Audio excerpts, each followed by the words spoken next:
Welcome to Grasmere and this quick look video which aims, in under 5 minutes, to give you a flavour of this place in the lakes. Now we're actually about a quarter of a mile outside of Grasmere here. The reason being that you can't mention Grasmere without mentioning the poet William Wordsworth, and this is where his house, Dove Cottage, is. It's a little place just down this lane. He moved in here in 1799 and lived here for about 10 years. That's where we're going now. Somebody spent a lot of time on these hanging baskets. Isn't that beautiful? And so here we are. This is the famous Dove Cottage. Let me just get back a little bit so you can get a look at it. Tiny little thing, but a whole industry has developed in Grasmere around Wordsworth, and this is the interpretation centre over here where you can find out all about the lake poets and get a nice latte into the bargain.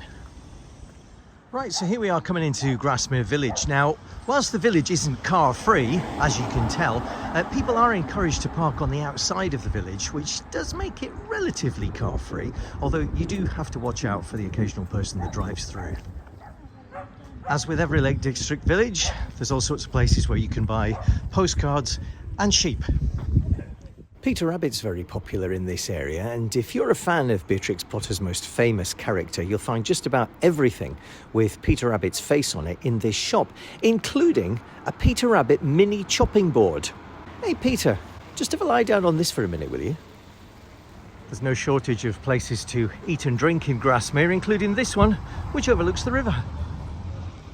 This is St Oswald's Church, which is the resting place of William Wordsworth. You can actually visit his grave in there. We're not going to do that today. We're going to let him rest in peace. One of the attractions of Grasmere is its situation, surrounded as it is by beautiful hills.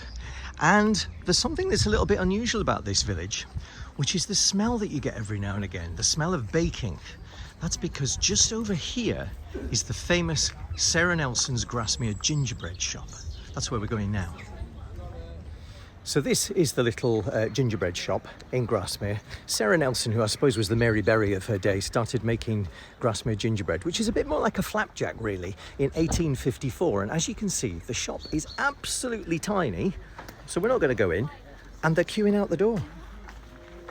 In fact, I did go into the shop. Well, I could hardly pass by without buying some, could I? This is it. It's sort of halfway between a biscuit and a cake. It's particularly nice if you warm it up.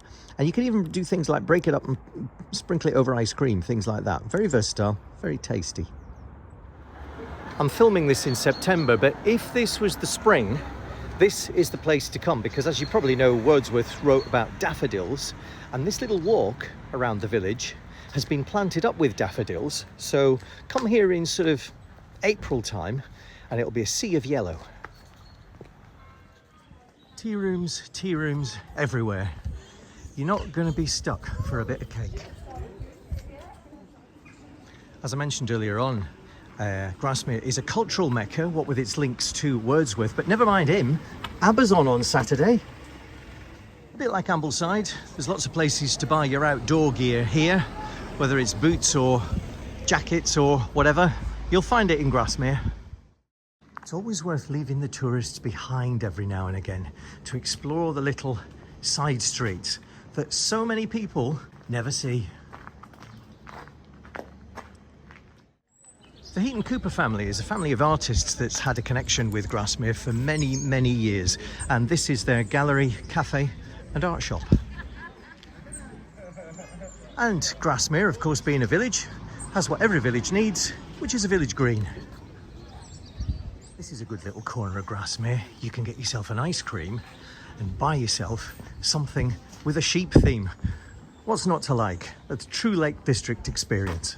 I'm going to finish off this video by walking out of Grasmere on this road, which actually leads all the way to Elterwater if you want to go that far. But it's a good way of getting some nice views of the lake.